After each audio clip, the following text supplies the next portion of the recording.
주요 경제 지표를 통해서 글로벌 시장과 우리 증시에 미칠 영향까지 전망해 보겠습니다. BS투자증권 리서치센터 투자전략부의 홍순표 부장과 함께하겠습니다.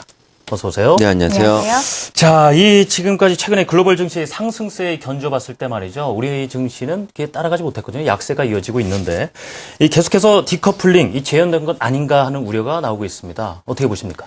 예, 물론 간밤 미국과 유럽 증시 주요 지수 간에 다소 좀 혼조스러운 모습이 나타나고 있지만 그래도 견고한 상승 흐름은 계속해서 유지가 되고 있다는 판단 유효한 것 같습니다. 네. 일단 3월 들어서도 영국과 일본 증시 같은 경우는 확고한 경기 부양 의지를 바탕으로 해서 2013년 초, 그러니까 올해 초 대비해서 상승률을 계속해서 가속화하는 흐름이 나타나고 있고요.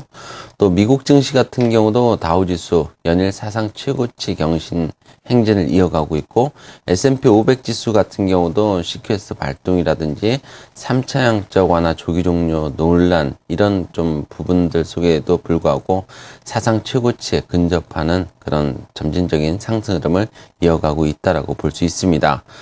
다만 우리나라 증시 같은 경우는 2월 말 이후에 상승 흐름이 약화되면서 1월에 나타났던 글로벌 증시와의 그런 디커플링 재현 가능성을 현재 배제할 수 없게 하는 흐름들이 나타나고 있다라고 볼 수 있기 때문에 일단 1월에 이어서 3월에도 디커플링에 대한 우려감은 현재 어느 정도 나타날 조짐이 있다라고 볼 수 있습니다. 네.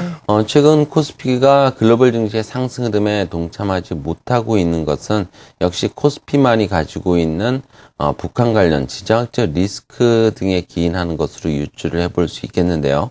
그렇지만 코스피가 지난 1월과 같은 글로벌 증시와의 디커플링 흐름을 다시 재현할 가능성은 아직까지는 상대적으로 낮다라고 판단을 해볼 수 있습니다.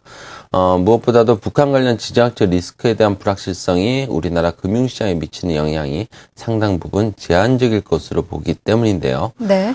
북한 관련 지정학적 리스크가 주식시장에서 가장 우려스러운 부분은 역시 지난 2월 이후에 1,078원에서 1,097원대에서 어느 정도 안정적으로 추이하고 있는 원달러 환율의 변동성이 다시 확대될 수 있다는 점을 들 수 있을 것 같습니다.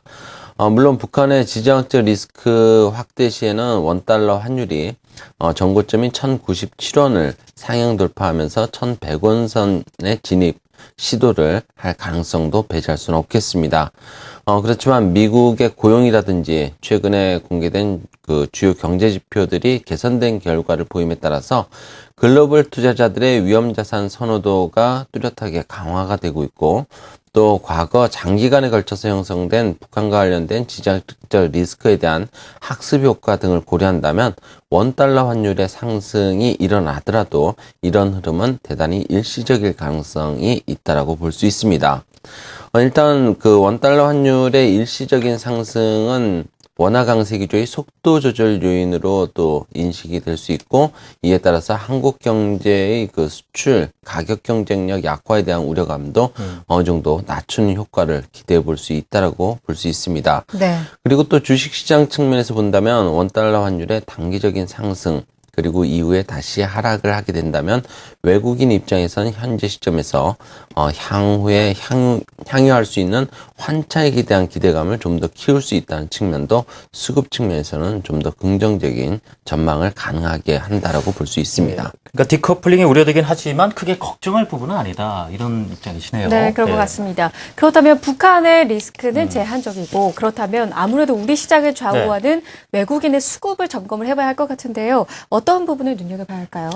예, 일단 어제도 외국인들 순매도에 무게를 두면서 다소 좀 추세적인 부분들에 대한 좀 의구심을 갖게를 했는데요. 일단 기조적으로 봤을 때 외국인들 순매도로 완전히 돌아선 것은 아니다라고 판단을 하고 있습니다. 최근 조기 종료에 대한 논란이 계속되고 있는 미국의 3차 양적 완화 정책은 시퀘스트의 영향력 확인 등 이런 과정들이 필요하기 때문에 적어도 연말까지는 지속 가능하다라는 전망이 좀 더 무게를 둘 수 있겠고요. 또 그리고 무엇보다도 글로벌 투자자들의 위험자산 선호 심리가 강화되고 있다는 점에서도 외국인의 순매수 기조는 유지 가능할 것으로 판단을 해볼 수 있습니다. 지난 2월 중순 이후에 미국의 시퀘스트 우려감과 함께 하락했던 미국 국채 수익률을 보시면은 2월 말부터 빠르게 하락하면서 상승하면서 안전자산 선호 심리가 약화되고 있음을 시사를 하고 있습니다. 물론 지난 1월 23일 이후에 미국 국채 수익률의 상승에도 불구하고 외국인은 순매도를 했었다는 점, 이 부분에 대한 우려감도 어느 정도 가져볼 수 있겠지만은 최근 원화라든지 엔화 등 외환시장이 비교적 안정적이라는 점에서 당시와 같은 그런 안전자산 선호 약화, 강화, 이런 좀 외국인이 순매도로 일관할 가능성은 낮다라고 볼 수 있습니다. 지난 1월 외국인의 순매도 요인으로 작용했던 엔화 약세와 또 원화 강세가 제한적일 것이라는 점에서 그 가능성을 지지해 준다라고 볼 수 있겠고요. 또 양적 완화에 대해서 적극적인 성향을 갖고 있는 구로다 신임 일본은행 총재가 주관하는 4월 통화정책 회의까지는 엔화 약세는 다소 좀 제한적일 것으로 판단이 되고, 또 3월에는 일본의 주요 기업들이 결산을 맞이하기 때문에 엔화 수요가 늘어날 것으로 예상된다는 점도 엔화 약세 흐름이 다소 좀 약화될 제한적일 것으로 예상을 해볼 수 있습니다. 더불어서 이제 내일 한국은행의 기준금리 인하 기대감도 원화 강세 기조의 속도 조절 요인으로 어느 정도 작용할 것으로 예상이 되기 때문에 이런 부분들을 고려한다면은 일단 외국인들의 순매도 다소 좀 일시적일 가능성이 있고요. 예. 기조적으로는 순매수를 계속해서 이어갈 가능성이 높다라고 볼 수 있을 것 같습니다. 그렇군요. 따라서 현재 시점에서 본다면은 국내 기관이라든지 외국인의 수급 공방은 앞으로도 좀 더 이어질 가능성을 열어둘 필요는 있어 보이고요. 특히 올해 초부터 지난 2월 20일 코스피가 2,000포인트 선을 상향 돌파하기 직전 기간보다 코스피가 2,000포인트 선을 상향 돌파한 기간 중에 외국인과 국내 기관의 순매수가 강화되고 있는 업종들을 보게 된다면은 대부분 경기 민감주라고 볼 수 있습니다. 네. 이런 부분들을 고려한다면 수급 측면에서도 코스피의 2,000포인트 선 만회 가능성은 여전히 남아있다라고 볼 수 있겠고요.